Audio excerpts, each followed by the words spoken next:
small block Ford, just got done running it. Give you a description of this combination. Obviously Borla, beautiful blacked out combination. Your own motor's blacked out. Really like it.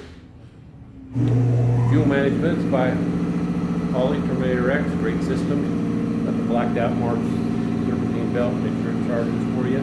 Custom ground hydraulic oiler. Got the AFR cylinder heads on it.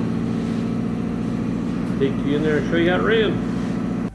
Alrighty, 3,500 470 foot-pounds of torque, peaks torque 536, really flat there. Peaks horsepower 571. Rated at a 575. Got a front end on it, so it really runs good. That's the Borla. You get her off there, get in a crate. I think it's going overseas. Have a great day.